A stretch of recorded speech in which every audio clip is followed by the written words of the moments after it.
Donc on vient d'évoquer justement donc, ces réflexions qu'il y a au niveau de l'OCDE et donc sur la base de ce rapport BEPS, donc, on sait que c'est une commande du G20 et donc un plan d'action doit être présenté dans un mois à peu près, oui, pour le G20 Finance et donc qui fera aussi l'objet de discussions à plus haut niveau au mois de septembre.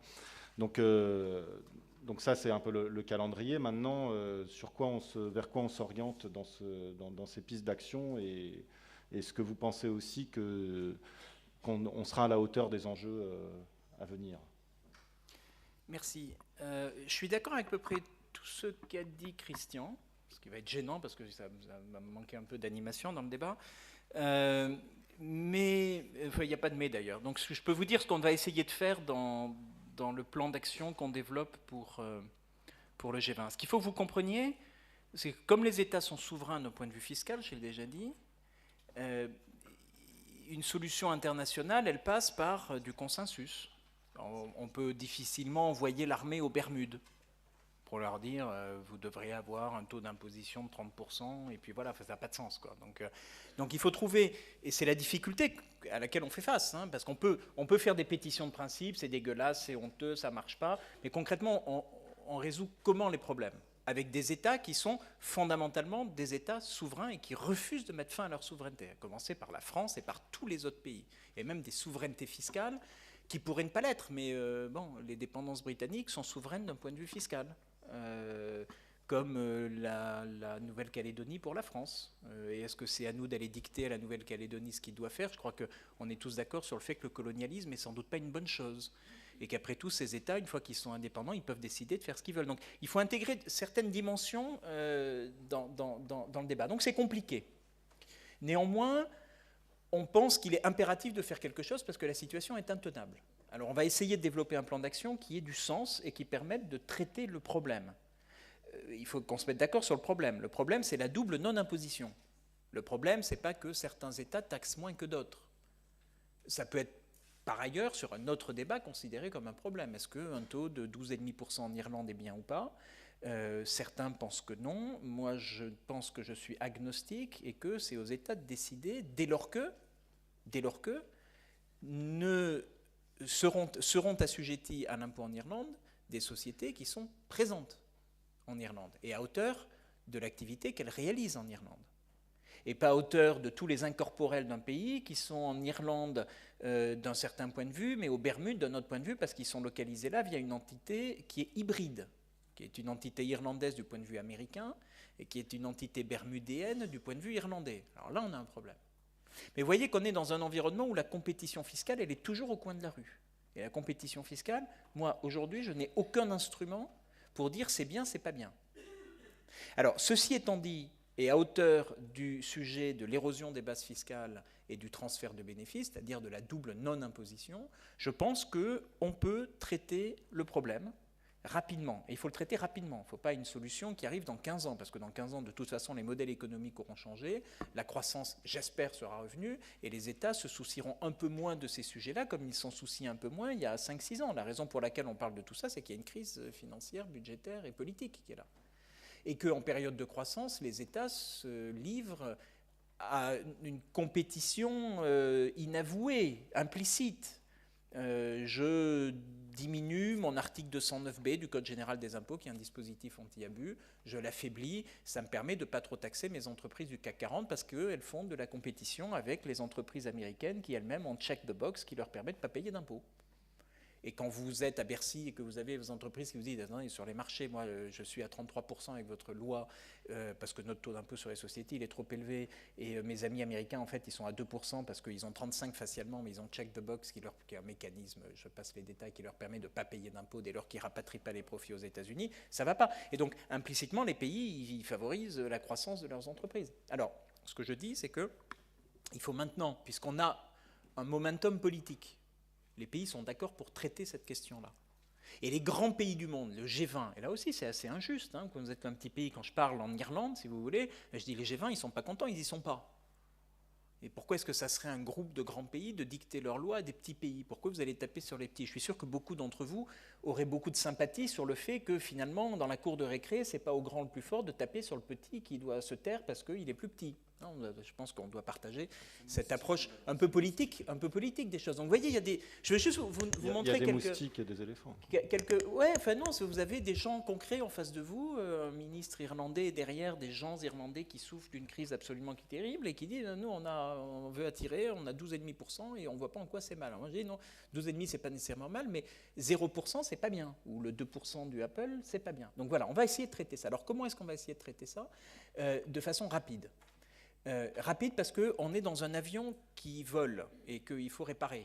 Et on ne peut pas se poser, si on se pose, on se crache. Ça, c'est en réponse anticipée. Ah, mais vous avez qu'à faire unitary taxation ou une méthode forfaitaire. Très bien, dans un siècle, on en reparlera et tout le monde sera mort d'ici là. Donc, concrètement, on peut faire quoi? On aura, je ne peux pas vous les donner parce que ce n'est pas encore accepté, on en discute la semaine prochaine au comité des affaires fiscales qui rassemble les directeurs des politiques fiscales de tous les pays membres et de la Chine, de l'Inde, du Brésil, de l'Afrique du Sud et de l'Indonésie qui vont rejoindre les travaux pour que ce ne soit pas juste le point de vue des pays riches.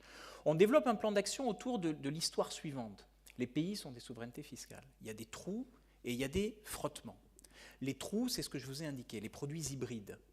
Vous ne voyez pas si un produit a été taxé ou pas dans l'autre État pour déterminer le traitement fiscal que vous allez appliquer. Ben, vous devriez le faire pour éviter qu'il y ait ces petits jeux qui coûtent des milliards, des dizaines de milliards, sans doute des centaines de milliards. Et ça, c'est facile à traiter. Donc on va traiter les produits hybrides. On va essayer de proposer aux États de renforcer leur dispositif anti-délocalisation des profits. On va proposer de fixer des règles pour limiter la déduction des intérêts. Je vous ai donné l'exemple tout à l'heure, vous avez certains groupes qui sont endettés à hauteur de 20% au niveau mondial, sauf que leurs filiales sont endettées à hauteur de 1000, 2000, 3000, 4000%. C'est ce qu'on appelle de la sous-capitalisation. Vous mettez $1 de capital et tout le reste, c'est de la dette interne au groupe que vous prêtez, sous-capitalisation. On va essayer de mettre fin à ça. Mettre fin, c'est-à-dire on va proposer des règles internationales que les États pourront appliquer ou ne pas appliquer. C'est eux qui décident. Et c'est là que vous avez la dimension politique qu'il faut utiliser pour que les pays comme l'Irlande ou les Pays-Bas soutiennent le process. Et ils le soutiennent. Même si les Pays-Bas ont sorti, Christian, il faut que tu regardes ça, tous d'ailleurs, il faut que vous regardiez ce que les Pays-Bas ont sorti hier ou avant-hier, à la demande du ministre. Il y a une fondation indépendante qui a sorti une étude sur combien ça coûterait à l'économie néerlandaise de mettre fin aux entités fictives. 11 000 emplois aux Pays-Bas. C'est intéressant. Vous comprenez que vous êtes le décideur néerlandais, c'est pas facile de dire. Il y a en plus, c'est 11 000 emplois d'avocats, donc hautement rémunérés, qui créent de la valeur aux Pays-Bas. Mais vous voyez que, si vous avez l'autre regard, c'est, mon Dieu, si ça crée autant d'emplois, c'est que ça permet d'optimiser beaucoup, beaucoup, beaucoup d'argent. Et d'ailleurs, il y a des chiffres. Donc, il y a plein de chiffres très intéressants dans cette étude. Elle est en néerlandais, hein, donc il va falloir attendre la productivité de ces 11 000 personnes. Non, mais là, là, on ne parle pas de Bermudéens qui ne font rien. On parle de vrais. Donc, la productivité est énorme. Oui, non, mais là, voilà. Non, c'est pas. La question est sérieuse, oui. Et donc là, ça donne des indications. Les règles de prix de transfert. Alors, les règles de prix de transfert, une fois de plus, c'est à la fois très simple et très compliqué. Ce qui est sûr, c'est que la règle qui est commune d'ailleurs à l'ONU et à l'OCDE, qui était dans la Société des Nations, c'est la règle du principe de pleine concurrence, en anglais Arm's Length Principle. Vous devez faire à l'intérieur du groupe comme si vous traitiez avec une entreprise indépendante. Et c'est intellectuellement satisfaisant. Vous dire, on va faire une condition de marché. Sauf que, aujourd'hui, ça ne marche pas dans un certain nombre de cas. Ça ne marche pas, notamment dans un des exemples qu'a cité Christian, que sont les incorporels, parce qu'on ne sait pas comment on rémunère une marque. Et donc peut-être que dans ces cas-là, ou dans l'allocation de capital, ou dans les activités où on peut déplacer les risques de façon contractuelle et pas de façon physique. Un exemple, l'assurance, ou le coût de risque des invendus. Hein, c'est des choses très concrètes. Vous avez un groupe qui fait de la distribution de chaussures, de vêtements, de voitures, de ce que vous voulez. Ils ont un quartier général en Allemagne, ils ont des filiales dans d'autres pays. Est-ce que et les filiales font de la distribution. Donc, normalement, le distributeur, il prend le risque d'invendu. Ben non, par un contrat entre la mère et la fille, vous allez transférer le risque d'invendu à la mère, vous allez transférer le risque de change à la mère, vous allez transférer le risque d'assurance à la mère. Et donc vous allez transférer ces risques qui doivent être rémunérés. Donc vous videz de son contenu le profit de la fille. Ça, manifestement, vous avez un risque de délocaliser les profits sans délocaliser les activités. Il faut traiter de cette question-là, et on va proposer de le traiter dans le cadre existant. Et je pense qu'on peut traiter sérieusement de ces problèmes dans le cadre existant. Finalement, on aura 3 mesures relatives à la transparence. Il faut qu'on ait plus de transparence, à la fois des gouvernements vis-à-vis des gouvernements, qu'on n'ait pas de ruling qui reste au coffre. Les rulings, c'est les accords préalables qui sont donnés à une entreprise par un gouvernement et qui peuvent être toxiques. Donc là, il faudra qu'ils circulent. En second lieu, plus de transparence des entreprises vis-à-vis des gouvernements, avec la déclaration de montage. Si vous avez des schémas qui sont tangents, vous devez les déclarer pour que l'administration vérifie si ça passe ou pas. Et en matière de prix de transfert, une documentation qui, au lieu d'abreuver, la meilleure façon de tuer un inspecteur des impôts, enfin, symboliquement, c'est de lui donner beaucoup d'informations. Vous déversez une benne de données. Et là, vous êtes sûr qu'il verra que du feu. Et donc, l'idée, c'est de demander ce que Christian appelle le country by country reporting, le reporting pays par pays, la comptabilité pays par pays, qui permet de voir où sont les flux, où sont les profits, où sont les activités. Est-ce que tout le profit est aux Bermudes? Ou est-ce que... Voilà. Mais ça, contrairement à ce que demande la société civile, ça ne sera pas public, ça sera pour l'inspecteur des impôts. Mais de tous les pays où un groupe opère. Parce que c'est ça qui nous intéresse, c'est faire en sorte que les inspecteurs des impôts sachent ce qui se passe et aient l'information.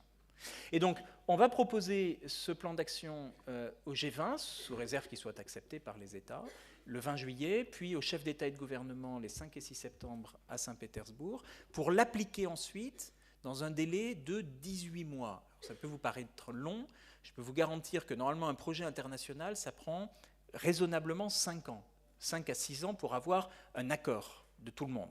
On va faire ça en 18 mois, on va essayer de faire ça en 18 mois. Mais l'idée, c'est vraiment d'avancer vite et d'avoir, de faire levier sur la pression politique qui apparaît. Merci beaucoup.